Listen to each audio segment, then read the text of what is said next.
कहीं भी इन 7 कर्मों का क्षय हो जाता है। अनंतानुबंधी क्रोधमान मायालु और 3 दर्शन लोभी। सुर निरीय तिरीय आऊ निय भवे चेय खियंती। देवायु, नरकायु और तिर्यगायु वो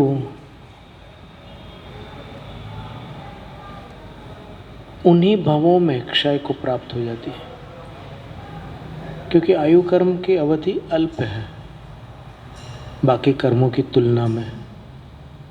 एक भव तक की उसकी अवधि है, उसके बाद वो आयु क्षय को प्राप्त हो ही जाती है, नष्ट हो जाती है।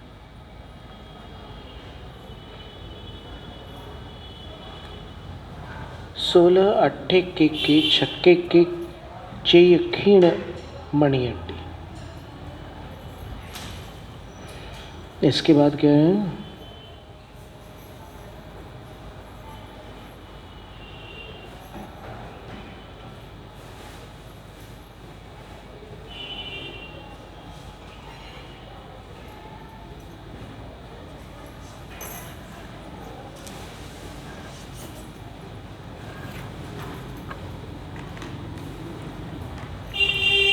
टीका में लिखा अबद्ध तत्त त्रयायुष को जीव, जिस जीव ने 3 आयु का बंध नहीं किया। मनुष्यायुष्कम भुज्यमानः, जो मनुष्यायु का अभी भोग कर रहा है, अर्थात जिसके मनुष्यायु उदय में है। सन क्षपक श्रेणीषु चटति, वो क्षपक श्रेणियों पर चढ़ता है। श्रेणीषु बहुवचन दिया है।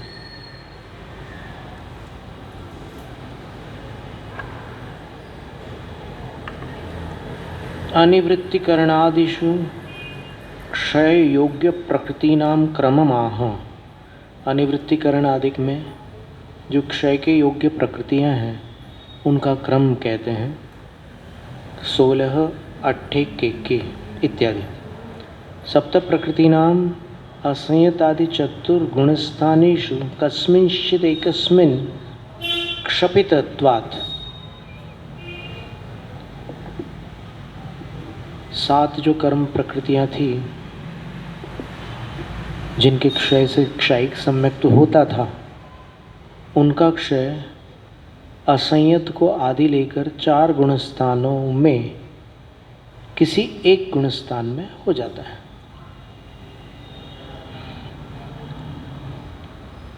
ऐसा हो सकता है क्या कि क्षपण की प्रक्रिया इन 4 गुणस्थानों में प्रारंभ हो सकती है?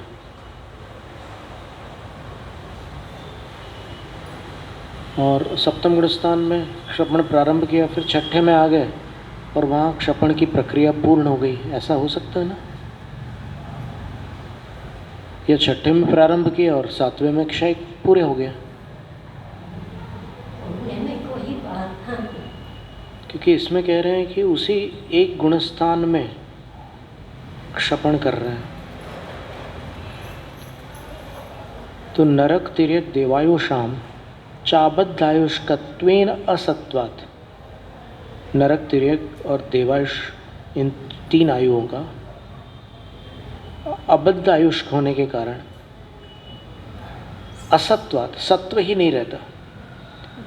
तद भवे तद आयु हो क्षपितत्वात् वा, अथवा वो जब उस भाव में थे तब उस आयु का उसी भाव में क्षय कर डाला था, तो अब उन आयुओं से कोई लेना देना नहीं है।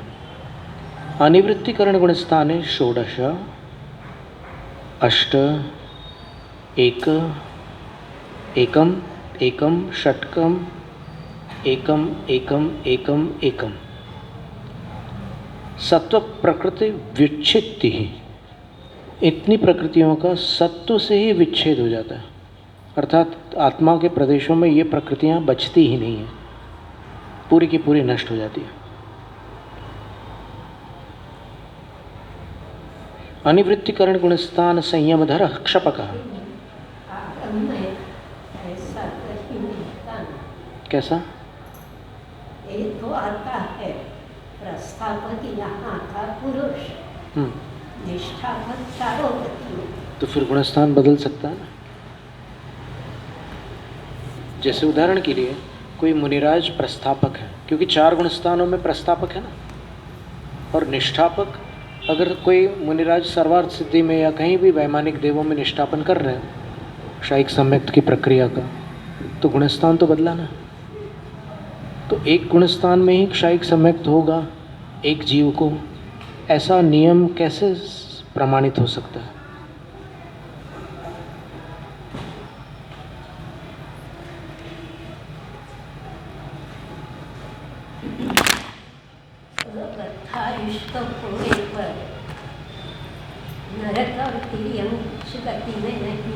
हाँ, ये तो ठीक है।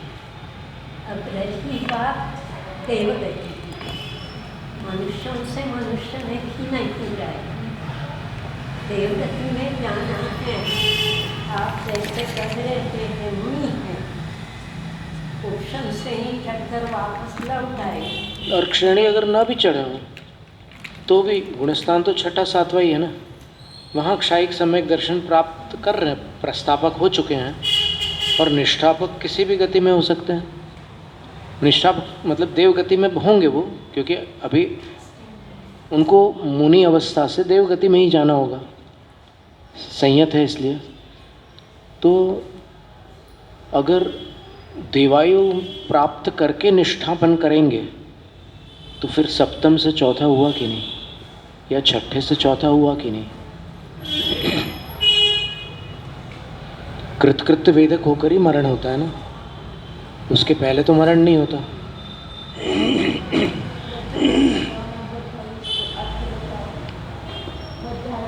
बद्धायुष का मतलब जिसको आगे की आयु बंध चुकी है, अबद्धायुष को जिसको नहीं बंधी है।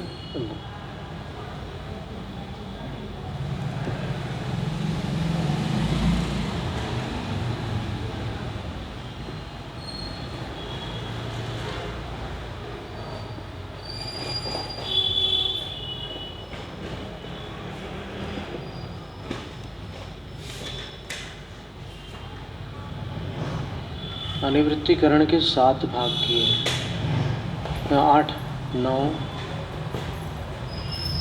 9 भाग किए अनिवृत्तिकरण गुणस्थान के, और क्रम से जो प्रकृतियों का क्षय है उनकी संख्या दी हुई है। काल अल्प, 8वें से 9वें का अल्प काल, फिर उसमें 9 भाग, एक एक भाग का काल कितना, और उसमें इतनी प्रकृतियों का क्षय। हाँ जी।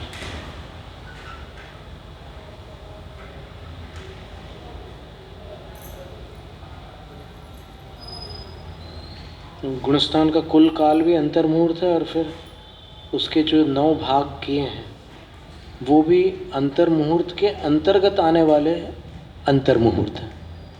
मतलब छोटे छोटे अंतर्मुहूर्त के बहुत सारे भेद हैं। और ये और एक समय लगभग अंतर्मुहूर्त में एक जगह पर आया है, चौथी पुस्तक में। हम तो सोचते 48 मिनट से एक समय कम ही अंतर्मुहूर्त है, लेकिन 48 मिनट से भी ज़्यादा कुछ समय तो अंतर्मुहूर्त ही गिना जाता है। प्रस्तावना में आया है, चौथी पुस्तक की प्रस्तावना में मिलेगा।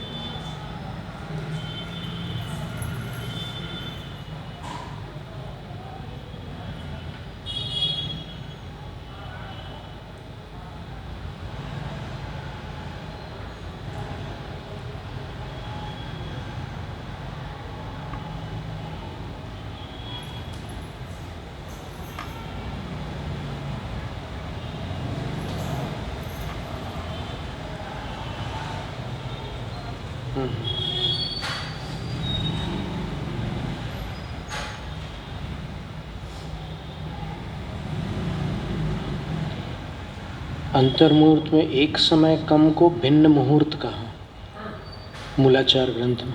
आया तरुण के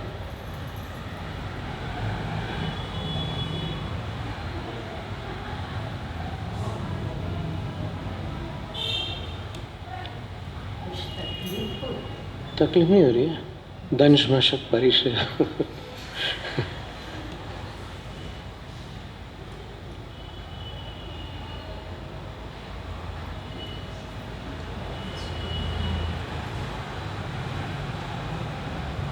प्रथमे भागे षोडश प्रकृति ही क्षपयति।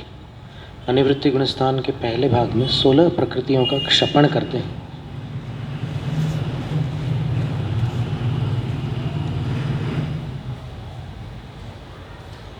द्वितीय ष्टौ दूसरे भाग में 8 प्रकृतियों का क्षय करते हैं। तृतीय एकाम तीसरे भाग में 1, चतुर्थे एकाम पंचमे षट चौथे भाग में 1 प्रकृति का क्षय करते हैं। पांचवें भाग में 6 प्रकृतियों का, षष्ठे एकाम छठे भाग में 1 प्रकृति का, सप्तमे एकाम सातवें भाग में 1 प्रकृति का, अष्टमे एकाम आठवें भाग में 1 प्रकृति का, नवमे एकाम नौवें भाग में 1 प्रकृति का क्षय करते हैं।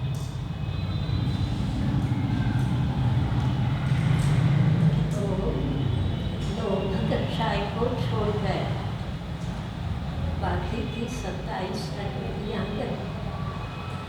उसमें 7 तो पहले एक गई थी। एक हिसाब कैसे देखा दिया जी 7 प्रकृतियों का क्षय करके ही वह तरकीब शपथ से ही चढ़ रहा है। हाँ ठीक है ना। तो रही 21 प्रकृतियां।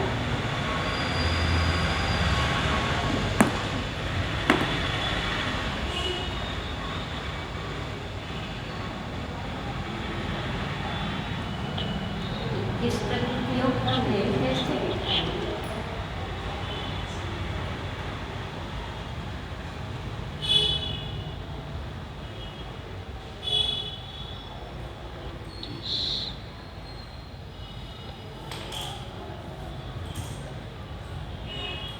कुल 36 प्रकृतियों का क्षय 9वें गुणस्थान में हो रहा है। 7 प्रकृतियों का तो नीचे हो ही चुका है।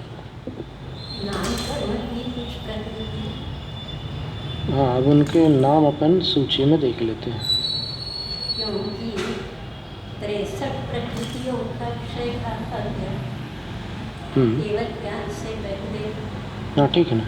63 में नामकर्म की 16 प्रकृतियां गिननी पड़ेगी। घाती कर्म की सिर्फ 47 प्रकृतियां हैं।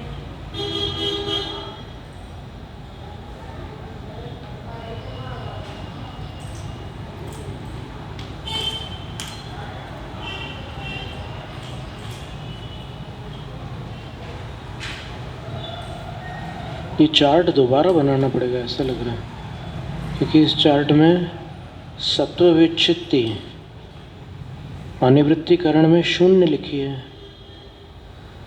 पर वैसा तो संभव ही नहीं है। जहाँ 36 प्रकृतियों का क्षय हो रहा है वहाँ 0 तो हो ही नहीं सकते।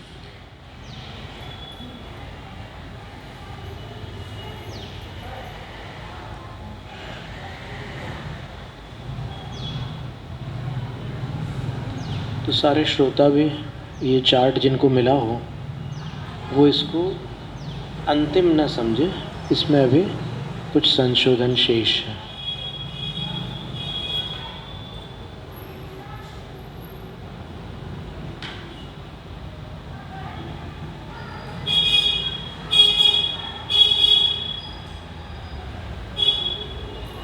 इसके बाद क्षीण कषाये षोडश प्रकृति ही क्षपयति। क्षीण कषाय में 16 प्रकृतियों का क्षय करते हैं। सूक्ष्म संप्राय एकाम प्रकृतिम क्षपयति। सूक्ष्म संप्राय में 1 प्रकृति का क्षय करते हैं, सूक्ष्म लोभ का। और उसके ऊपर 12वें गुणस्थान में 16 प्रकृतियों का क्षय करते हैं। कौन सी 16 प्रकृतियों का?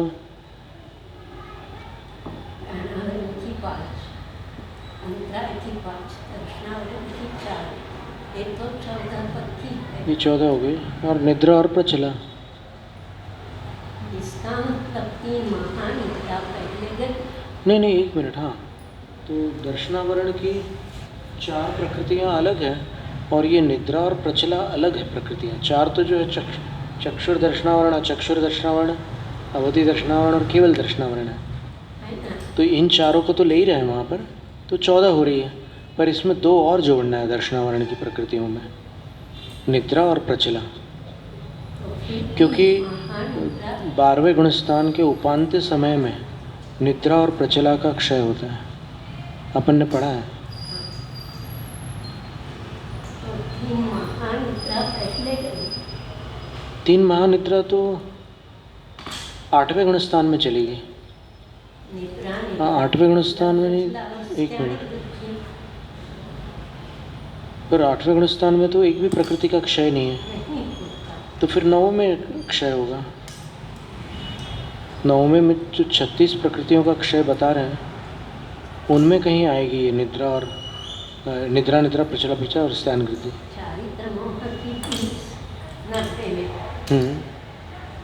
पहले गई लोक श्रेष्ठ और 20वीं तो 16 प्रकृतियों में गई। दर्शनावरण की 3 महानिद्राएं और नामकर्म की प्रकृतियाँ। नाम कर्म की 13 प्रकृतियाँ हैं ना, जो केवल ज्ञान से पूर्व क्षय को प्राप्त होती है, वो 13 प्रकृतियाँ हैं नाम कर्म की।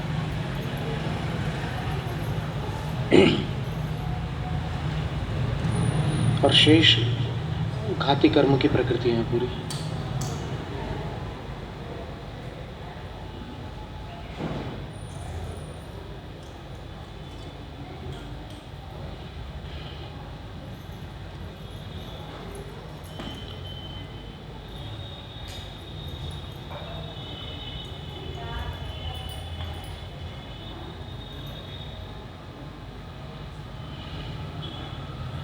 तो एक संदृष्टियों वाला भी होगा कर्मकांड या गोमट सार ग्रंथ, जिसमें चार्ट्स होंगे बहुत सारे। नहीं तो अपन निकालेंगे, इन प्रकृतियों के नाम ढूंढ लेंगे।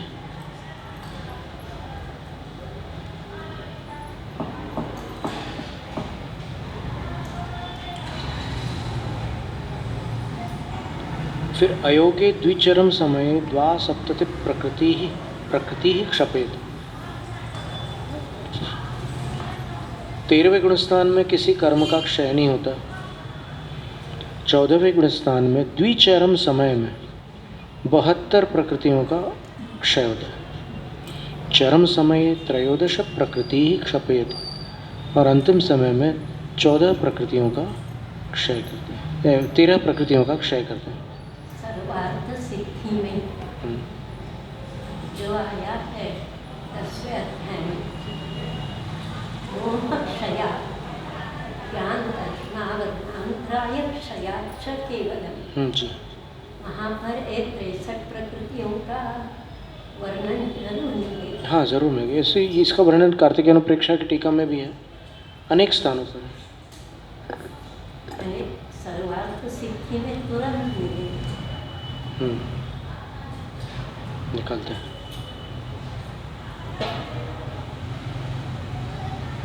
और आचार्यों ने हर एक प्रकृति के साथ अन्य अन्य क्रियापदों का प्रयोग करके उस विषय को बहुत परिष्कृत किया, रोचक बनाए रखा। पूज्यपाद स्वामी की विद्वत्ता, संस्कृत व्याकरण पर प्रभुत्व, सिद्धांत विषय गहराई का ज्ञान वहाँ हम समझ सकते हैं।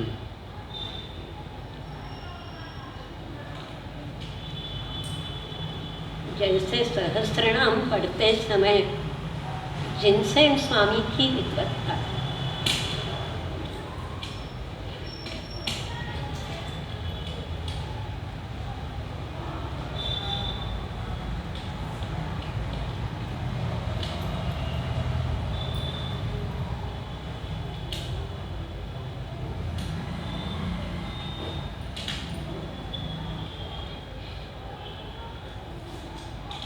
भव्य सम्यक दृष्टि परिणाम विशुद्ध वर्धमान असंयत सम्यक दृष्टि संयता संयत प्रमत्ता प्रमत्त गुणस्थानेषु कस्मिंश्चिन् माहस्य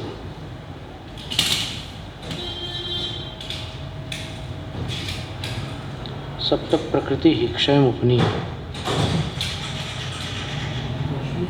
माहस्य कैसे बनेगा? कुछ मुद्रणगत कुछ महत्य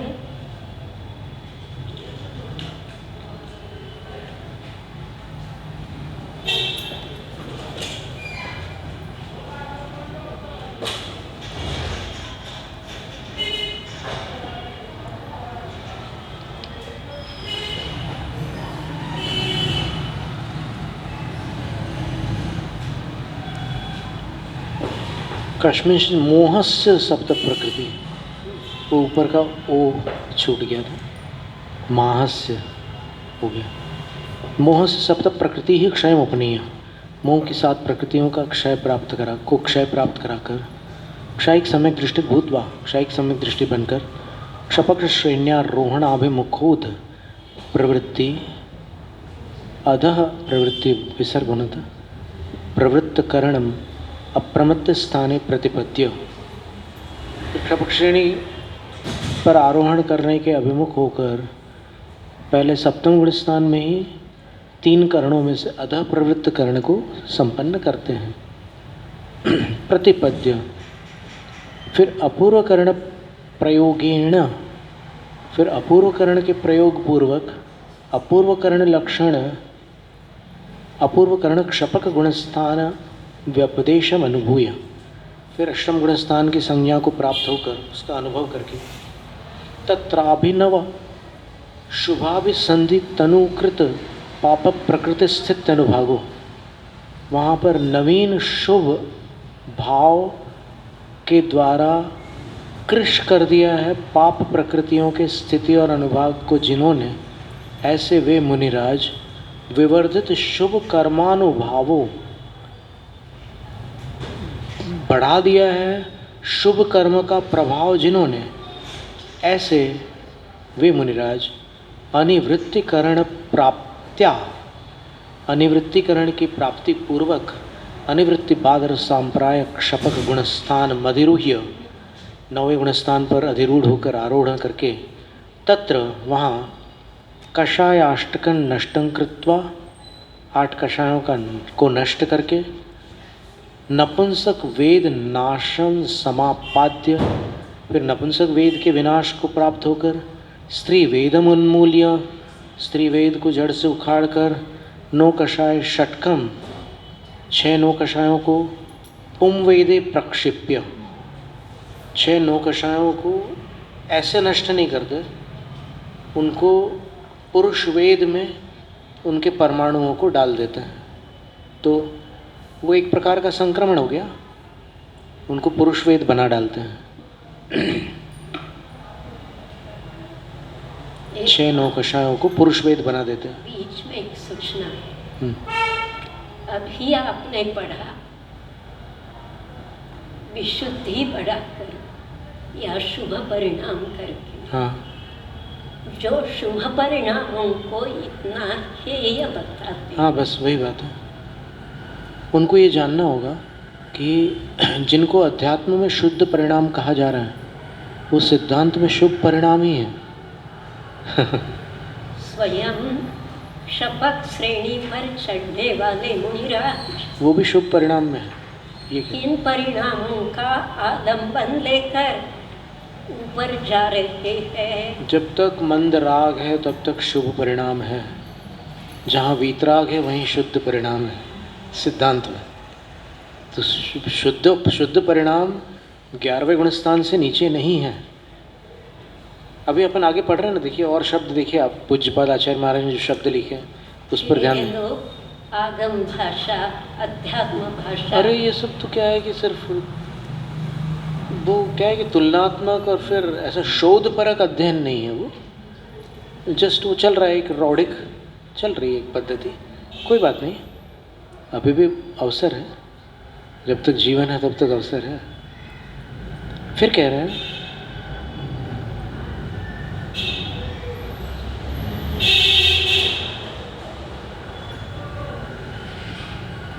नपुंसक वेद और स्त्री वेद का नाश करके फिर 6 नौकषायों को पुरुष वेद में डालकर क्षपयित्वा,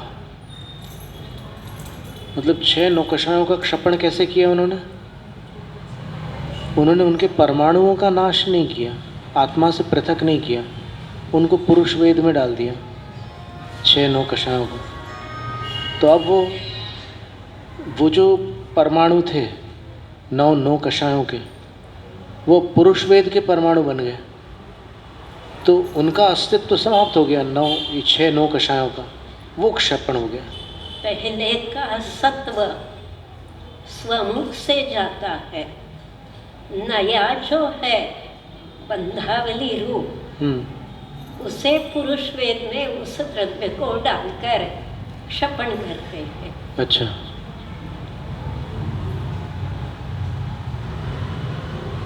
ऐसा इसमें सर्वार्थ सिद्धि में स्पष्टीकरण नहीं है इसमें। लब्धि सार में हाँ जी, ठीक है, क्षपणासार की, ठीक है, क्षपणासार का विषय वैसे ही है। हाँ। फिर इसके बाद कह रहे हैं कि पुंवेदम क्रोध संज्वलने, हाँ। पुरुष वेद को क्रोध संज्वलन में डाल देते हैं। क्रोध संज्वलनम मान संज्वलने, क्रोध संज्वलन को मान संज्वलन में डाल देते हैं। मान संज्वलन माया संज्वलने, मान संज्वलन को माया संज्वलन बना देते हैं।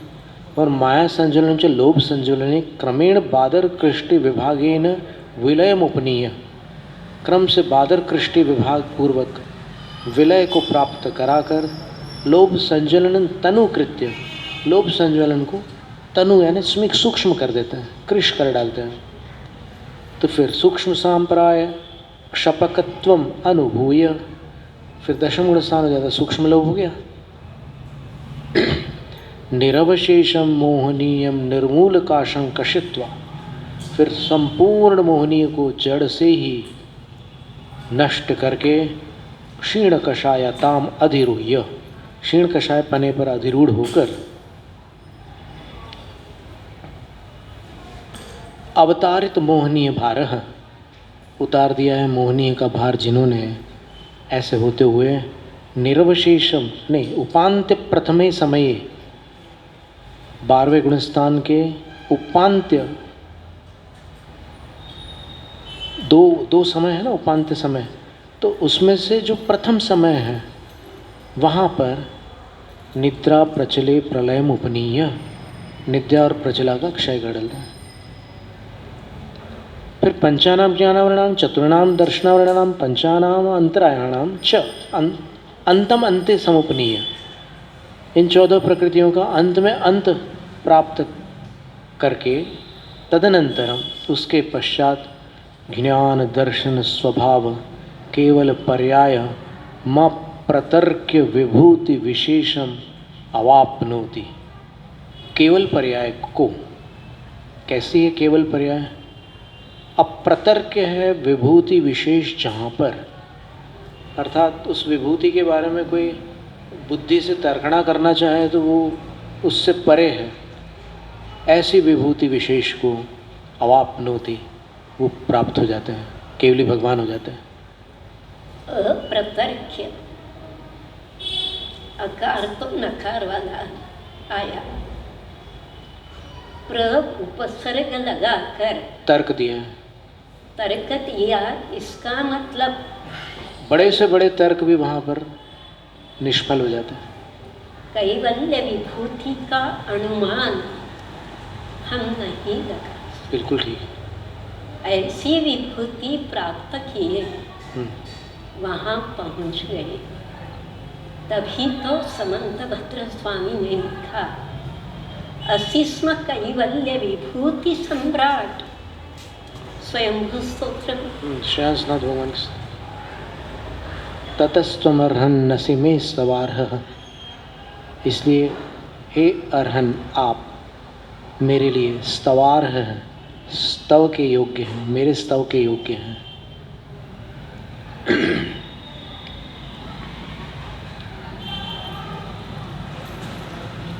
भगवान के लिए सम्राट पद का प्रयोग करना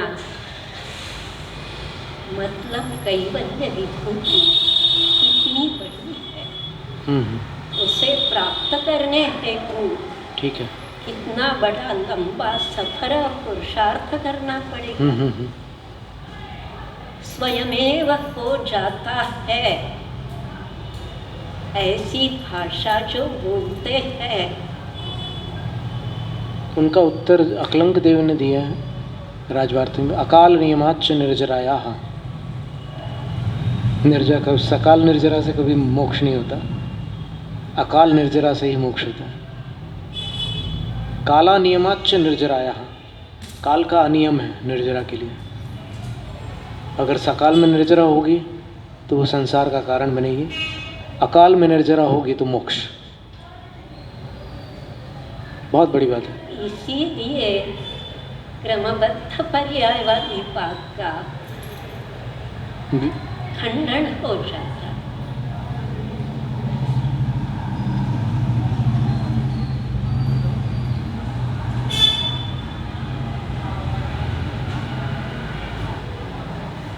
सब स्वकाल में पे होगा तो अकाल नहीं क्यों कहा गया?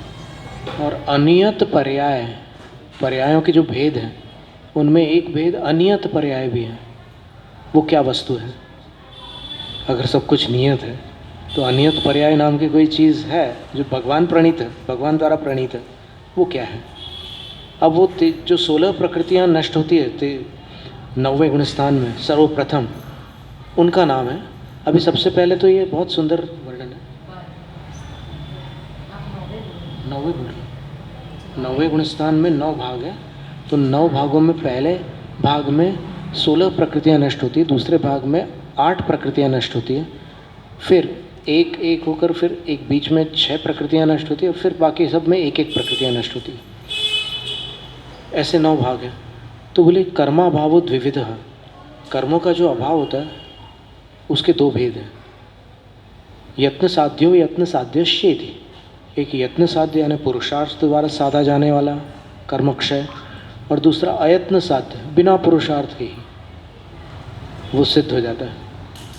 तत्र उन 2 में चरम देहस्य, जो चरम देह वाले मुनिराज हैं उनके लिए नारक तिर्यक देवायुषाम अभावो न यत्न साध्य असत्वात्, उन मुनिराजों को या चरम शरीरियों को नारक तिर्यक और देवायु, इन 3 आयुओं का जो अभाव रहता है वह यत्न साध्य नहीं होता, बिना पुरुषार्थ के ही उनको अभाव होता है असत्वात्, क्योंकि उनका अस्तित्व ही नहीं है। मोक्षगामी मुनि या मोक्षगामी कोई भी प्राणी उस भाव में, वो तो मुनि होंगे, पुरुष ही होंगे, कोई भी, वो चाहे कितने भी वृद्ध हो जाएं, उनको किसी आयु का बंध नहीं हो सकता, वो बद्धायुष्क नहीं हो सकते उस भाव में, चरम भाव में। पूर्व आयु का, वो बुद्धिमान आयु का उपभोग करने वाले तो हो सकते हैं, लेकिन बद्धमान आयु से रहित होते हैं। अगर आयु का बंध हो जाए तो चरम शरीर ही नहीं होगा, नहीं हो सकते।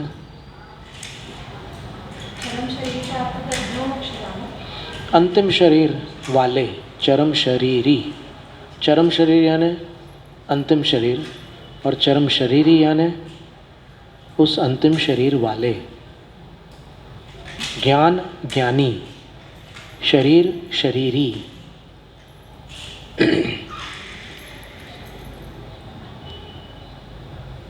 यत्न साध्य इत ऊर्ध्वम उच्यते, इससे आगे, इससे ऊपर यत्न साध्य कहा जाता है। कैसा? कर्माभाव जो है, यत्न साध्य कर्माभाव, इससे आगे कहा जा रहा है। कैसे कहा जा रहा है? देखिए, यह शब्द भी यत्न साध्य शब्द यत्न साध्य शब्द भी अतीव महत्वपूर्ण हाँ है। अति महत्वपूर्ण है, उसको सहज की श्रेणी में नहीं ले सकते, उसको पुरुषार्थ साध्य ही लेना पड़ेगा। आचार्यों के मूल शब्द जो पढ़ेगा उसके दिमाग में कोई गड़बड़ नहीं, इधर उधर अनाचार्यों के पढ़ेगा तो दिमाग विकृत होगा। बात तो वही चल रही, ऊपर का पैकिंग शुद्ध सोने का, अंदर सब मिलावटी था।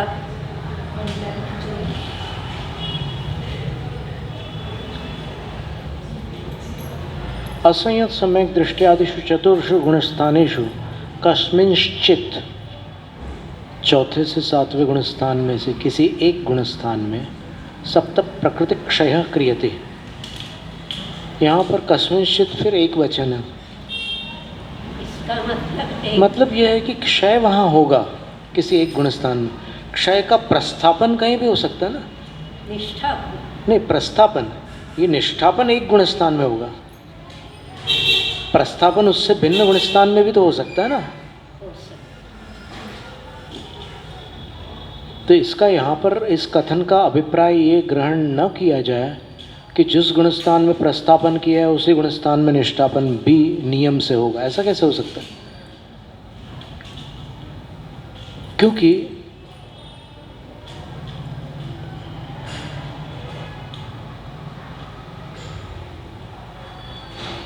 संभव है कि छठे गुणस्थान में शुरू से प्रस्थापन न हो करके उसके मध्य में या अंत में प्रस्थापन प्रारंभ हो किन्हीं जीव के, और अगर अंत में प्रस्थापन प्रारंभ हुआ है तो सप्तम में तो अवश्यम भावी है उनका गमन। तो इसलिए ये जो प्रस्थापन और निष्ठापन है उनको एक ही गुणस्थान में ग्रहण न किया जाए, विकल्प रखा जाए, क्योंकि एक गुणस्थान में हो तो सकता है। राजा श्रेणिक को चौथे ही गुणस्थान में प्रस्थापन और निष्ठापन हुआ था, और किन्हीं जीव को पंचम में भी हो सकता है, किन्हीं को छठे में सातवें में भी होता है। लेकिन एक नियम, जो छठे सातवें वाले हैं उनका काल अल्प है थोड़ा, और वो परिवर्तनशील है गुणस्थान, तो इसलिए वहाँ पर हो सकता है ऐसा। अब देखिए, ये 7 प्रकृतियों का क्षय यहाँ हो गया, ये उद्घाटन है, मंगलाचरण हो गया, कर्मा भाव का मंगलाचरण चौथे से सातवें गुणस्थान में कोई भी जीव करता है।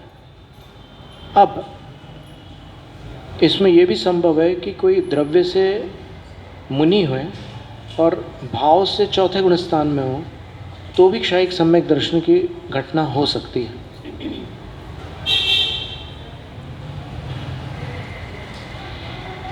अब निद्रा निद्रा, प्रचला प्रचला, स्त्यान गृद्धि, नरक तिर्यक गति, एकद्वित्री चतुरिंद्रिय जाति, नरक तिर्यक गति प्रायोज्ञान पूर्वी, आतप उद्योत स्थावर सूक्ष्म साधारण संज्ञिकानां षोडशानां कर्म प्रकृतीनां अनिवृत्ति बादर सांप्राय स्थाने युगपत क्षय क्रियते। 16 प्रकृतियों का एक साथ क्षय होता है, उसमें 3 महानिद्राएं भी हैं। उनका उदय छठे तक था, अपन ने उदय विच्छित्ति में पढ़ा था कि छठे तक महानिद्राएं रहती उदय में। हाँ, ये है कि आहार कृद्धिधारी, मन परे ज्ञानी और परिहार विशुद्धि संयम वालों को महानिद्राएं उदय में नहीं रहती, देवों को नहीं रहती, भोग भूमिजों को नहीं रहती, नारकों को नहीं रहती।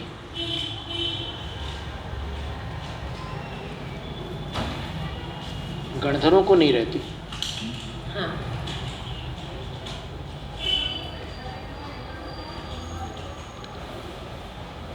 ततः परम तत्रैव कषायाष्टकं नष्टं क्रियते। उसके बाद वहीं उसी गुणस्थान में जो दूसरा भाग है 9वें गुणस्थान का, वहाँ 8 कषायों का नाश करते हैं। और प्रत्याख्यान और प्रत्याख्यान। अब ये विचारने की बात है, जितने श्रोता है वो सोचो कि कौन से 8 कषायों का नाश करते हैं। अनंतानुबंधी का कर चुके हैं, क्योंकि अनंतानुबंधी को लेकर क्षपक श्रेणी पर आरूढ़ नहीं हो सकते, उसके पहले ही उसको साफ करना पड़ता है, तो वो कर चुके हैं। तो अब उसके ऊपर की जो 8 कषाएं हैं उनका नाश 9वें गुणस्थान के दूसरे भाग में करेंगे। कौन सी कषाएं होंगी वो? अप्रत्याख्यानावरण चतुष्क और प्रत्याख्यानावरण चतुष्क, इनका नाश होगा। इसके बाद नपुंसक वेद स्त्री वेदश्च क्रमेण तत्रैव क्षयमुपयाति। तीसरे भाग में नपुंसक वेद का क्षय, चौथे भाग में स्त्री वेद का क्रम से क्षय होता है। इसके बाद 9 कषाय षट्कंच सहैकेनैव प्रहारेण विनिपातयति, और 6 9 कषायों को एक ही प्रहार से पछाड़ देते हैं। कहाँ पछाड़ते हैं? पुरुष वेद में।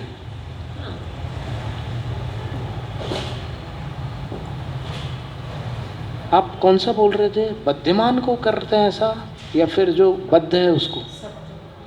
नई बंधावली। नई बंधावली में तो ये आ ही नहीं सकते ना।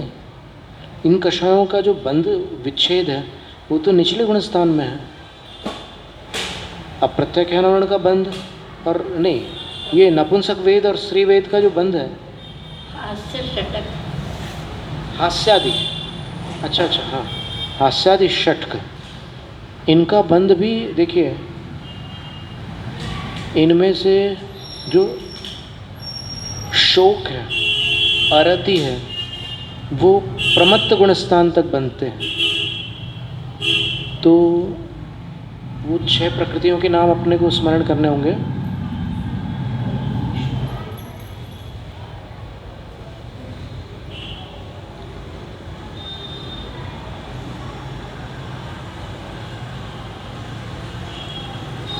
अस्थिर, अशुभ, असाता, ये तीनों अघाती कर्म हैं। वेदनीय, अर्शस, कीर्ति, ये भी अघाती कर्म है। अरति और शोक, तो अरति और शोक, हास्यादि षटक में से अरति और शोक का बंध तो छठे के ऊपर नहीं हो सकता। अब बचा क्या? भय, जुगुप्सा, हास्य और रति, तो इनका बंध संज्वलन प्रत्ययिक है। संज्वलन प्रत्यय से होगा ना। तो फिर जब तक संज्वलन है तब तक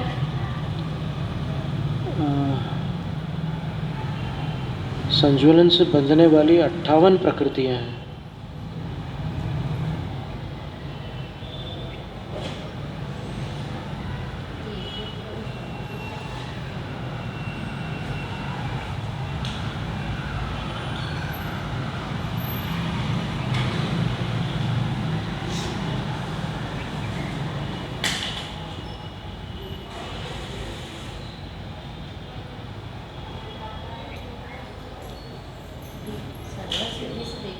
नहीं, हम वो चार्ट देख रहे हैं कि बंध विच्छित्ति कहाँ पर है हास्यादिक की। हास्य, रति, भय और जुगुप्सा की बंध विच्छित्ति 8वें गुणस्थान में है। तो फिर 9वें गुणस्थान में जहाँ क्षय हो रहा है वहाँ पर वो बध्यमान की श्रेणी में नहीं आ पाएंगी वो चारों प्रकृतियाँ, क्योंकि उन चारों प्रकृतियों का बंध अष्टम गुणस्थान में विच्छेद को प्राप्त हो जाता है। तो फिर वो सत्व में ही रहेंगी वो प्रकृतियाँ। उदय में भी हो सकती है कोई प्रकृति, उदय का तो निषेध है नहीं। 9वें गुणस्थान में इनका उदय नहीं। हास्यादि 6 प्रकृतियों का अष्टम गुणस्थान के अंत तक उदय रहता है, 9वें में उदय नहीं रहता, सत्व रहता है।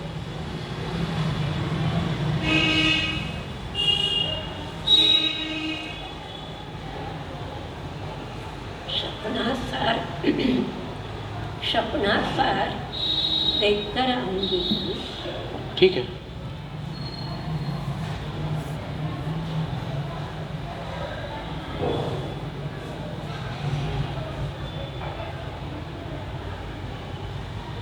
तो ततः पुंवेद संज्वलन क्रोध मान माया क्रमेण तत्रैव आत्यंतिकम ध्वंस मास्कंदन्ति।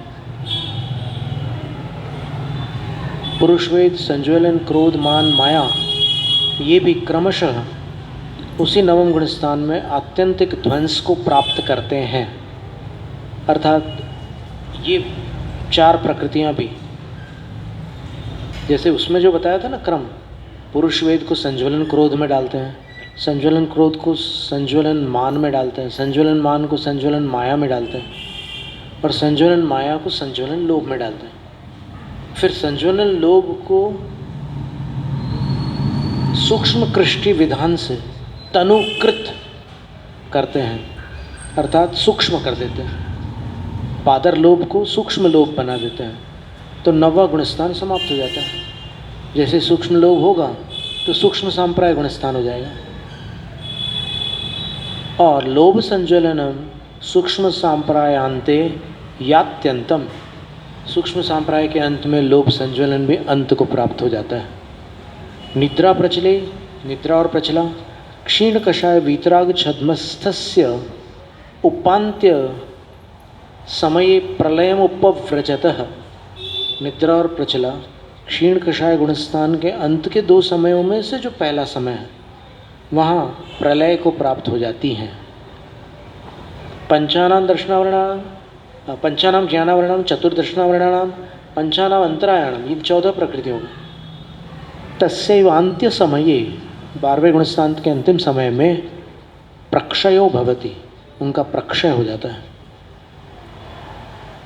फिर इसके बाद 85 प्रकृतियों का जो क्षय है 14वें गुणस्थान में, उसका चित्रण है। तो इस तरह की सत्व विच्छुत्ति का जो कथन था, इसमें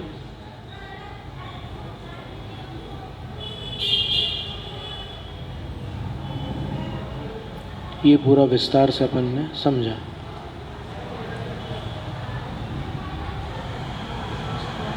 और अड़यालम पैडिसयम खवीय जिणा निव्वयम वंदे, 148 प्रकृतियों का क्षपण करके जो जिन निर्वाण को प्राप्त हुए हैं उनकी हम ग्रंथकर्ता वंदना करते हैं।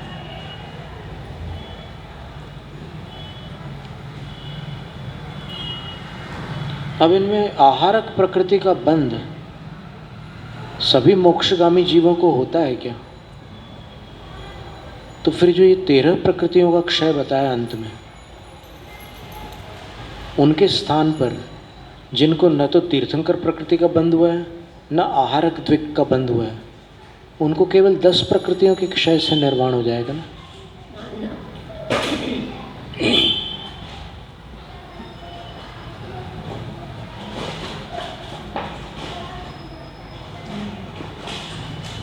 तो आज इतना ही रखते हैं।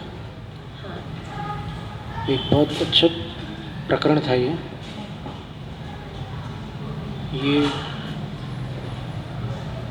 जिन्होंने ये काम किया है उन्होंने अपने कई जन्मों में कई बार ये सब पढ़ा और अंत में उन्होंने ये किया,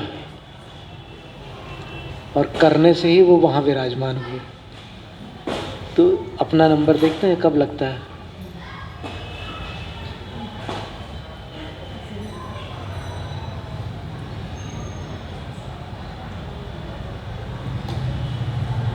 द्रव्य प्रमाणानुगम्य आहार वृद्धि धर्मों की संख्या बहुत कम कही गई है। निश्चित रूप से।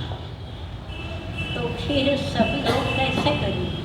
नहीं हो सकता ना, वही हम तो यही बोल रहे थे कि ये 3 प्रकृतियां जो है, इन तीनों का क्षय कौन कर सकते हैं? जिनको बंधेगी वही करेंगे ना, और ये बंधना ही मुश्किल है। ये 3 प्रक्रिया अति दुर्लभ है।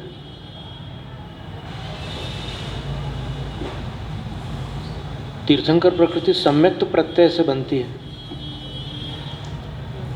और आहारक प्रकृति संयम प्रत्यय से बनती है। आहारक प्रकृति सप्तम गुण स्थान में बनती है, 6ठे में उदय को प्राप्त होती है।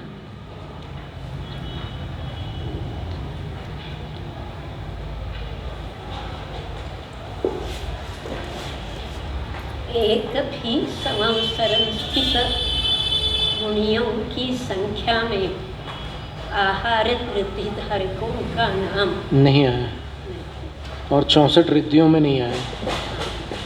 न परिहार विशुद्धि आई, न तेजस रिद्धि आई। श्वेतांबरों में नमो तेजसी आणम लिखा है। श्वेतांबरों के गणधर वलय में नमो तेजसी आणम लिखा हुआ है। अपने यहाँ क्यों नहीं है, इसका उत्तर तो अपन कैसे दे सकते हैं। अपने यहाँ जो प्रसिद्ध रिद्धियाँ हैं, ज्ञान रिद्धियाँ 18 हैं, फिर तप रिद्धियाँ, रस रिद्धियाँ, विक्रिया रिद्धियाँ, क्रिया रिद्धियाँ, बल रिद्धियाँ, अक्षीण रिद्धियाँ, ऐसे 8 प्रकार की रिद्धियाँ हैं। और कहीं कहीं 7 रिद्धियाँ बताते हैं, उसमें क्रिया रिद्धि को छोड़ देते हैं। तो क्रिया रिद्धि को छोड़ने पर चारण रिद्धि अलग हो जाती है। ऐसा हो सकता है समासरण में मनपरे ज्ञानी होते हैं, उनके साथ आहारक और परिहार विशुद्ध नहीं हो सकते, ये तो पक्की बात है। इसलिए नहीं दिया हो, लेकिन सभी मुनि नहीं, मनपरे ज्ञानी होंगे ऐसी नहीं, बात ऐसा नहीं है। ऐसा तो ये युक्ति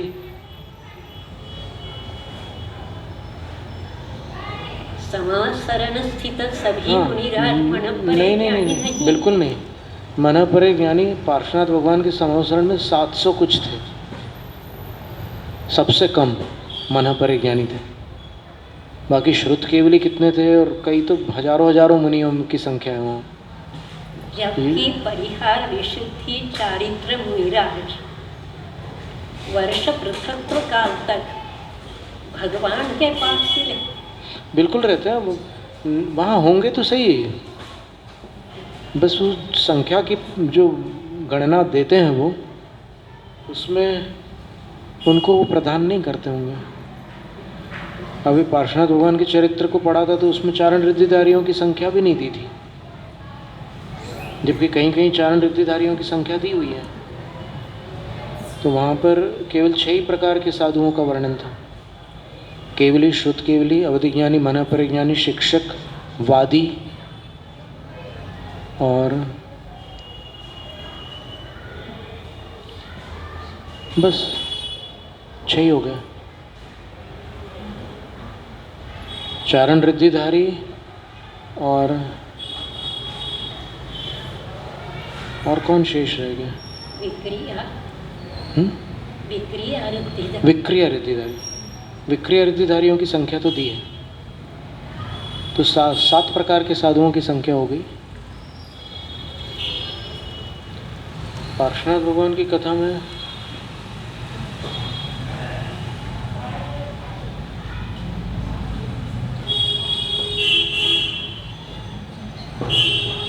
अपन ने उसमें से ग्रंथ में से पढ़ा था, यहाँ भी मिल जाएगा।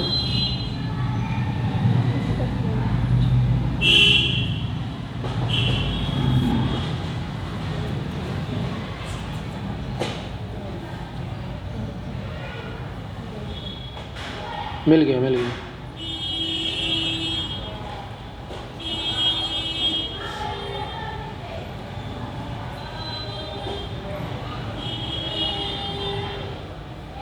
पार्श्वनाथ भगवान के समावसरण में स्वयंभू को आदि लेकर 10 गणधर थे। 350 मुनिराज पूर्व के ज्ञाता थे, तो ये और भी कम हो गए, मनपरे ज्ञानी से भी कम हो गए, शुद्ध के भी। ।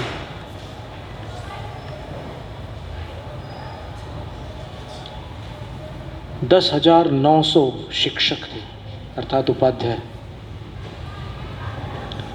1,400 अवधि ज्ञानी थे, 1,000 केवल ज्ञानी थे। इतने ही विक्रिया रिद्धिधारी थे। 750 मनपरे ज्ञानी थे और 600 वादी थे। तो इसमें चारण रिद्धिधारी नहीं दिए।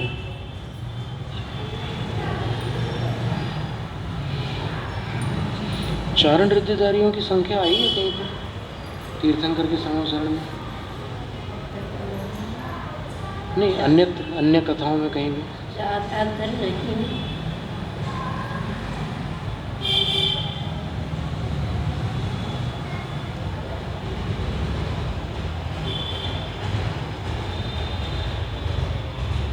चलो ठीक है, इन सबको बारंबार नमोस्तु। थोड़ी सी चरण धूल हमारे अपने यहाँ पर उड़ा दें विदेह क्षेत्र से।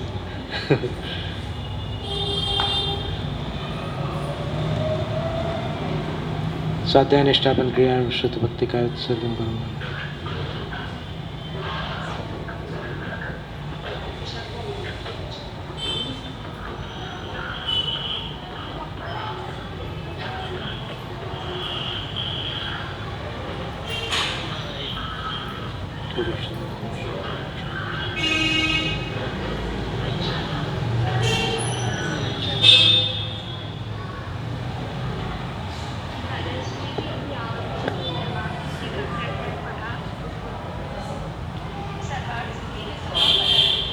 सर्वार्थ सिद्धि में कहाँ पे आया प्रकरण? अभी जो पढ़ा 10वें अध्याय में, 10वें अध्याय के पहले सूत्र में।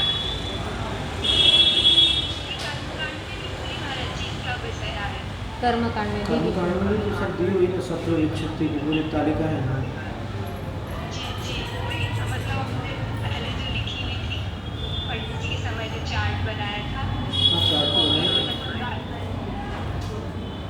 शायद हमने जबलपुर में या कटनी में बनाया था चार्ट, पूरी विच्छित्ति वगैरह सबके चार्ट बनाए।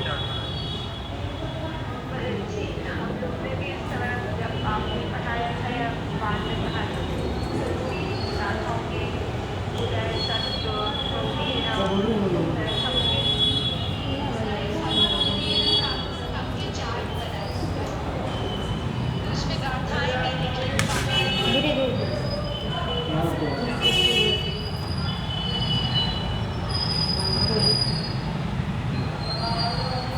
बोलिए।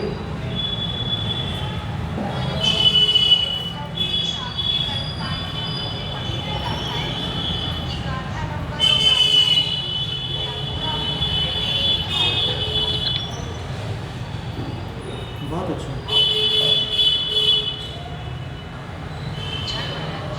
आशीर्वाद।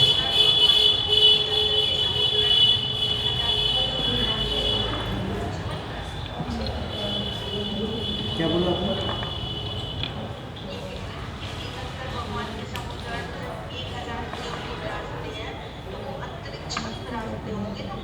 हाँ, वो केवली अपने वैभव के साथ ही विराजते हैं और सुव्यवस्थित रूप से ही विराजते हैं।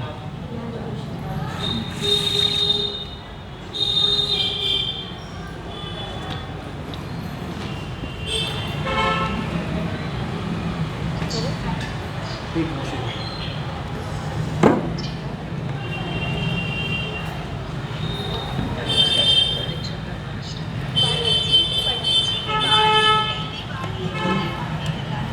क्या बोल रहे हो? पंडित जी के बाद पहली बार ये प्रकरण पढ़ने को मिला है। अच्छी बात है। हाँ,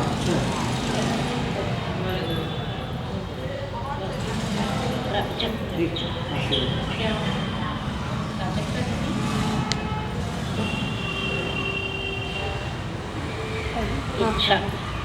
आशीर्वाद।